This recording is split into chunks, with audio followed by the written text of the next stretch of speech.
Hello student, आज हम हिमांक में अवनमन का क्विक रिवीजन करेंगे। प्रत्येक द्रव को जब ठंडा किया जाता है तो वे एक तापमान पर जम जाता है। इस ताप को द्रव का हिमांक कहते हैं। हिमांक वह ताप होता है जिस पर ठोस अवस्था का वाष्प द्रव अवस्था के वाष्प के बराबर होता है। मतलब ठोस तथा द्रव प्रवाहिताओं का वाष्प समान होता है, उसे हम कहते हैं हिमांक। तो देखो, अब जब हम किसी चीज को ठंडा करेंगे द्रव को, तो वो जम जाएगी, एक तापमान पर वह जम जाएगी। इस ताप को हम कहते हैं द्रव का हिमांक। हिमांक जो है परिभाषा के रूप में क्या है कि हिमांक वह ताप होता है जिस पर ठोस अवस्था और द्रव अवस्था का वाष्प समान होता है। मतलब देखो, अब निम्न चित्र में तापमान तथा वाष्प के मध्य ग्राफ आलेखित किया गया है। जो वक्र BC है, देखो ये जो वक्र BC है ये विलायक के वाष्प को प्रदर्शित करता है। मतलब ये विभिन्न तापमानों पर विलायक के वाष्प को प्रदर्शित करता है। वक्र DE जो है ये विभिन्न तापों पर विलयन के वाष्प को प्रदर्शित करता है। वक्र BC विभिन्न ताप पर विलायक के वाष्प को, जबकि वक्र DE विभिन्न तापमान पर विलयन के वाष्प को प्रदर्शित करता है। अब देखो ना, अब अपन ये हो गया। अब अपन वो बिंदु छांटेंगे जिस पर क्या है परिभाषा, ठोस तथा द्रव अवस्था का वाष्प समान होगा। वह बिंदु जिस पर ठोस तथा द्रव अवस्था का वाष्प समान होगा। देखो ये जो तीसरा वक्र है ये जो है ये ठोस विलायक या ठोस प्रवास्था का वक्र है। तो देखो इसमें तीन वक्र हैं। BC वक्र विलायक का वक्र है, विलायक के वाष्प को प्रदर्शित करता है।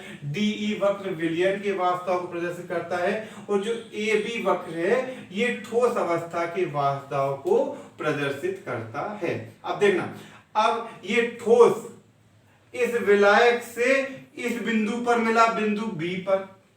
देखना, ये ठोस इस विलायक के वक्र से बिंदु B पर मिला। इस बिंदु का संगत ताप TF0 ये होगा विलायक का हिमांक। ये होगा विलायक का हिमांक। बिंदु B पर विलायक तथा ठोस अवस्था का वाष्प समान होता है, इसलिए बिंदु B का संगत ताप होगा विलायक का हिमांक। फिर अब देखना, ये विलायक, ये ठोस तो चलेगा, ये ठोस की वक्र वही है। ये विलयन वाली वक्र से कहां मिलती है, बिंदु D पर। ये बिंदु मतलब क्या हुआ, बिंदु B पर विलायक, द्रव विलायक और ठोस विलायक का वाष्प समान है। बिंदु D पर क्या है, बिंदु D पर ठोस विलायक और विलयन का वाष्प समान है। तो ये जो TF है ये होगा विलयन का हिमांक। मतलब विलयन जो है वह इस तापमान पर, विलयन इस तापमान पर जो है ठोस में परिवर्तित होगा।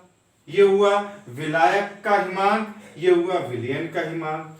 तो देखो, अब हम विलयन का हिमांक विलायक के हिमांक से कम होता है, ये हो गया कम। इसे कहते हैं हिमांक में अवनमन।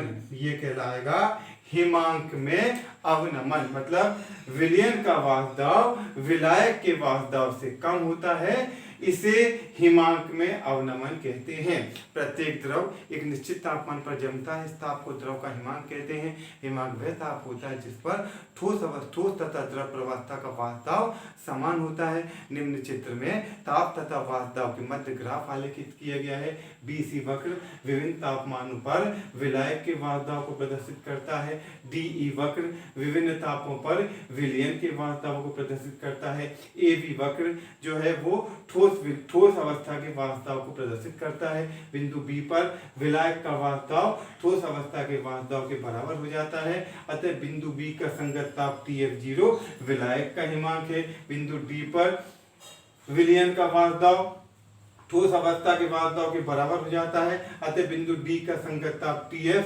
विलयन का हिमांक है।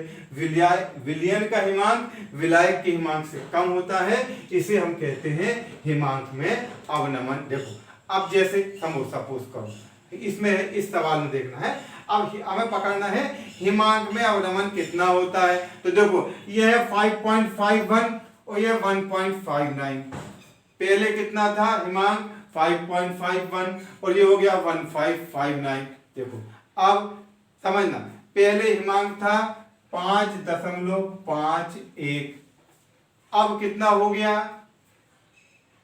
1.5। पहले था 5.51, अब हो गया 1.59। ठीक, अब देखो पहले था 50, अब हो गया 48। 50 अब हो गया 48। पहले था 0, जल जो है 0 डिग्री पर था, विलयन मिलाया तो हो गया -1। तो कमी कितनी आई 1 की, घटाना पड़ेगा। 5.151 पहले था, अब कितना रह गया 1.59। बेटा घटाएंगे तो ये हो गया 2, ये हो गया 9 और ये हो गया 3.92। एक बार चेक करना, 9 2 11 की 1, 9 15 5 हाथ के 1 3 4 5, ये हो गया 3.92 हो गया इस वाले सवाल में अवनमन। ठीक, अब देखना मतलब अवनमन निकालने के लिए क्या करेंगे, विलयन के हिमांक में से विलायक के हिमांक को घटा देंगे।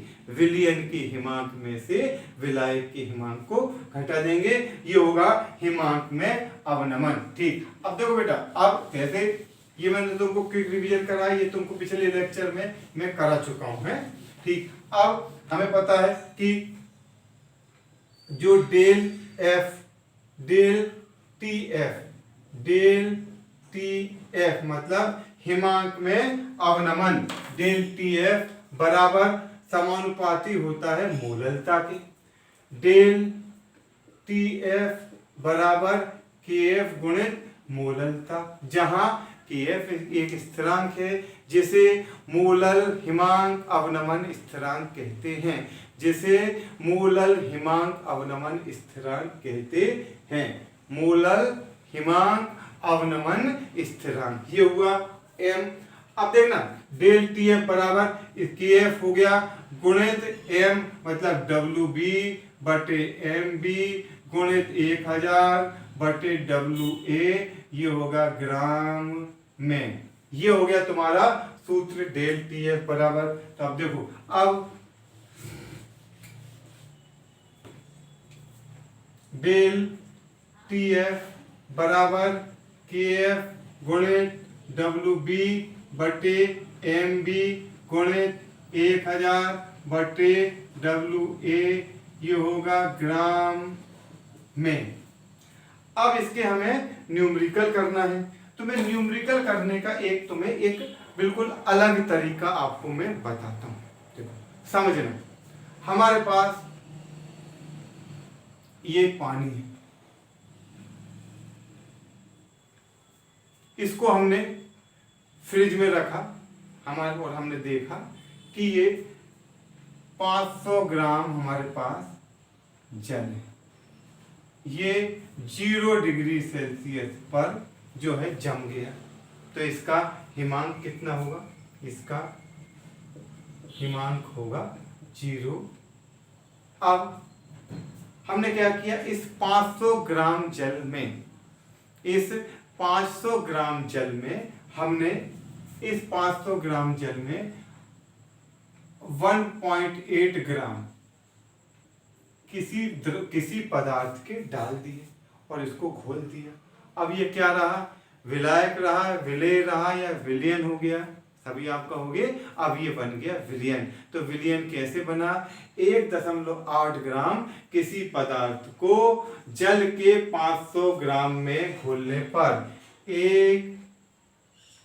1.8 ग्राम पदार्थ को जल के 500 ग्राम में घोलने पर, मतलब हमने क्या किया, 1.8 ग्राम पदार्थ को जल के 500 ग्राम में घोल दिया। अब हमने देखा कि हमने फिर से इसको फ्रीजर में रखा, फ्रिज में रखा और थर्मामीटर से निकाला कि ये बर्फ जमना कब चालू होती है। तो हमने देखा कि जो बर्फ है वो अब -1 डिग्री पर जमने लगी। अब मतलब क्या हुआ कि इसका अब इसका हिमांक कितना हो गया, हिमांक हो गया, देखो पहले जब केवल पानी था तो 0 डिग्री पर बर्फ जमने लगी थी, तो 0 डिग्री क्या था, जल का हिमांक था। पर अब जब हमने इसमें कुछ पदार्थ मिला दिया तो मान लिया कि ये -1 डिग्री, तो हिमांक में अवनमन जो ये डेल TF है, ये डेल TF जो है इसमें हो गया बेटा 1। अब हमें क्या ज्ञात करना है, इस विलेय जो हमने खोला है इसका अनुभार हमें ज्ञात करना है। यह है अणुसंख्यक गुण। अणुसंख्यक गुण का उपयोग हम विलेय के अनुभार को ज्ञात करने में करते हैं। ठीक, तो देखो हिमांक 0 था, हिमांक में अवनमन हो गया 1.8 ग्राम पदार्थ को 18। अब देखो और क्या चाहिए हमें पता है कि जल के लिए KF बराबर होता है 1.86। जल का मोलल हिमांक अवनमन स्थिरांक होता है 1.86।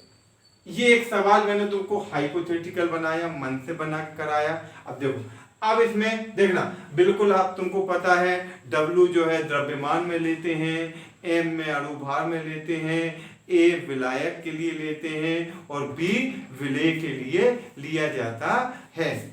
अब देखना, अब इस सवाल में WB जो है ये WB बराबर कितना 1.8, जल के 500 अजब, MB विलेय का अणुभार, ये हमें क्वेश्चन है, ये हमें ज्ञात करना है कि विलेय का अणुभार कितना होगा। और इसको सरल करना है तो इसको मान लो कि इसका अणुभार होगा X या X रख दो या MB रख दो।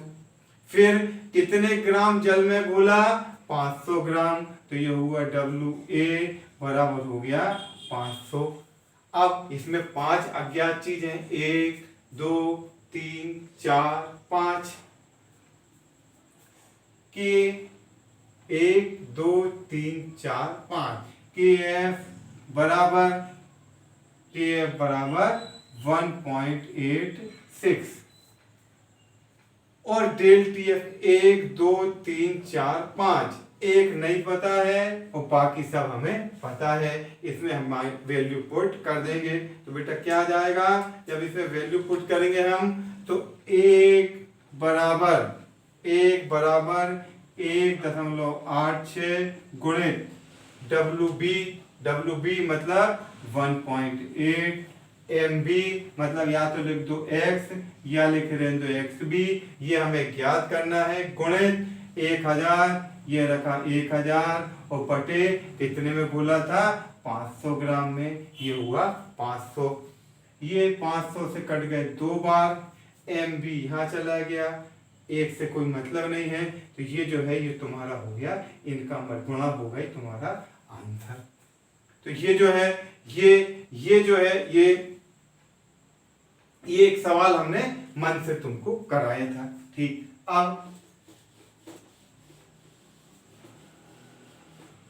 यानी हम पढ़ रहे हैं कि अणुसंख्यक गण का उपयोग विलेय का अणुभार ज्ञात करने में किया जाता है। अब देखो, अब ये सवाल बेंजीन का हिमांक अवनमन स्थिरांक, बेंजीन मतलब जल नहीं लिया है बल्कि हमने लिया बेंजीन का हिमांक अवनमन स्थिरांक जो है वो कितना है 4.9 किलो केल्विन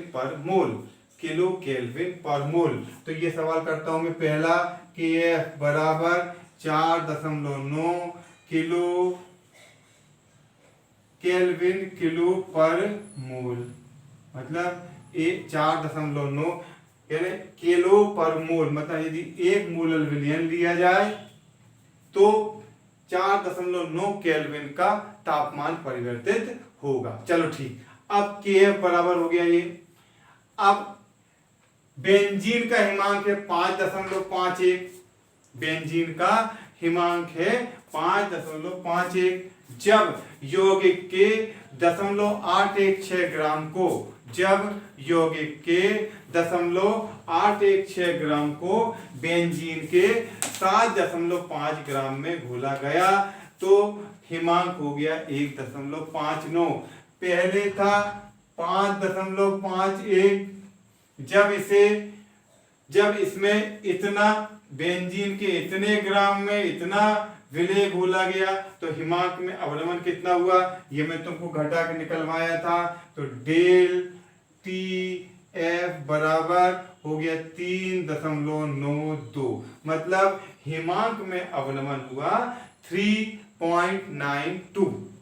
अब इसके बाद देखना, अब इसमें क्या हुआ कि क्या, अब देखना WB, अब अपन ने चालू किया WB बराबर विलेय का भार, विलेय यौगिक A विलेय है, इसका भार है 0.816, इसका अणुभार MB बराबर इसका अणुभार, ये हमें ज्ञात करना है, या तो क्वेश्चन लिख लो या X लिख लो। कितने ग्राम बेंजीन में 7.5। देखो ये जो है ये आपको इतना पकड़ना पड़ेगा, ये आपको प्रैक्टिस होना चाहिए कि ये जो लिखा है इसको देखकर हम ये समझ जाएं कि चूंकि यौगिक A कम है इसलिए ये विलेय है और बेंजीन ज्यादा है इसलिए ये विलायक है। बेंजीन के हिमांक में कमी हो रही है इसलिए ये द्रव है और ये पदार्थ जो है वो ठोस भी हो सकता है ना, ठोस द्रव। तो ये हुआ विलेय, ये हुआ विलायक, ठीक। अब अब देखो डेल TF हो गया, KF हो गया, WB हो गया, MB हो गया, अब बचा WA विलायक, तो ये है 7.5 ग्राम, ठीक। अब